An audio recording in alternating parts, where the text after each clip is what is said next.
Questão número 8. A Companhia Tesouro tem os seguintes dados do balanço patrimonial em 31/12/2020. Com base nesses dados, calcule os indicadores de liquidez. Essa questão é bem interessante, porque ele dá uma visão ampla, desses indicadores de liquidez que nós estamos estudando ao longo desse módulo. E aqui nós temos que calcular o indicador de liquidez geral, corrente, seca, imediata e o capital circulante líquido. Para isso, nós vamos precisar de algumas informações. Eu já coloquei ali para vocês. São as informações de ativo circulante, disponibilidade, estoques, a conta de ativo realizável a longo prazo, passivo circulante e não circulante. São informações que nós vamos usar para calcular todos esses indicadores. Só uma forma como sugestão para facilitar aí a sua resolução. Primeiro passo, então, é identificar qual o valor dos ativos circulantes, que aqui ele já está classificado, mas não está totalizado. Nessa situação, nós vamos somar o disponível, que é R$200 mil, mais duplicatas a receber, que é de R$900 mil, e estoques, que é de R$400 mil.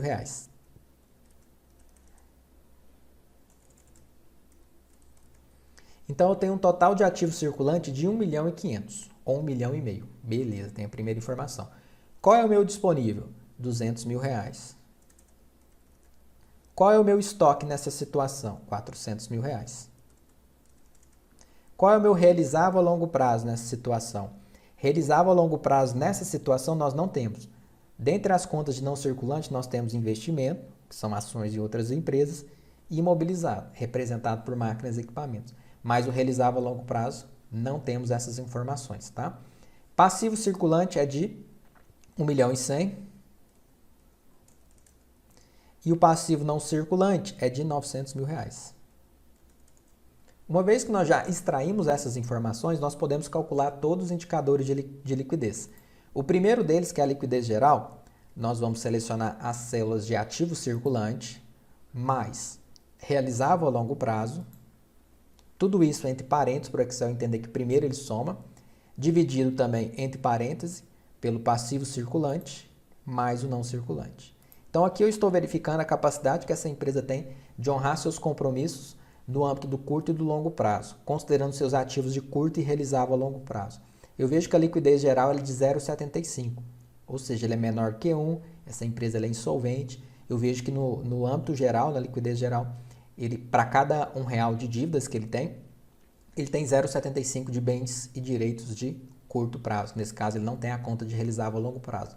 Já deixo parametrizado dessa forma, que caso eu identifique alguma informação de realizável a longo prazo no futuro, seja no próximo ano, ou no próximo mês, na próxima apuração, qualquer informação que eu vou jogar aqui, ele já vai calcular para nós.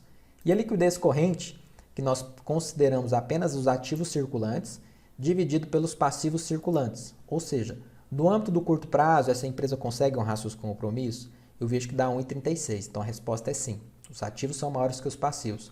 Para cada R$1 que eu tenho de dívidas de curto prazo, essa empresa tem 1,36 de bens e direitos de curto prazo. Por isso que existe essa capacidade de honrar os compromissos. E na liquidez seca, em que eu vou pegar os ativos circulantes menos os estoques e vou dividir pelas dívidas de curto prazo. Ou seja, se eu ignorar os estoques, será que essa empresa ainda assim consegue honrar seus compromissos? No cálculo que nós fizemos aqui, nós verificamos que a liquidez seca ele dá exatamente 1. Ou seja, essa empresa, para cada R$1 de dívidas, ela tem R$1 de bens e direitos. Então, ela consegue honrar seus compromissos de forma equilibrada. E a liquidez imediata, e que nós consideramos apenas as disponibilidades para poder honrar todas as dívidas de curto prazo. Que nesse caso aqui, nós temos 0,18. Para cada R$1 de dívidas de curto prazo, nós temos 18 centavos de disponibilidade imediata. É natural que esse indicador aqui ele dê um pouco abaixo, isso porque nós estamos considerando as dívidas ao longo de um ano e considerando apenas o recurso que essa empresa tem de forma imediata. E lembrando que é um indicador que vai demonstrar, caso a empresa ele fosse encerrar as atividades hoje, o quanto que essa conta imediata, caixa e banco, consegue honrar esses compromissos ao longo de um ano todo. E por fim, mas não menos importante, o capital circulante líquido, que é a diferença monetária entre ativo circulante e passivo circulante. E eu vejo aqui que é R$400 mil, que demonstra de forma complementar o indicador de liquidez corrente, que ele é feito em índice e aqui é feito em forma na base numérica, na forma absoluta. Então, essa foi a nossa resolução do exercício número 8, correspondente a todos os indicadores de liquidez.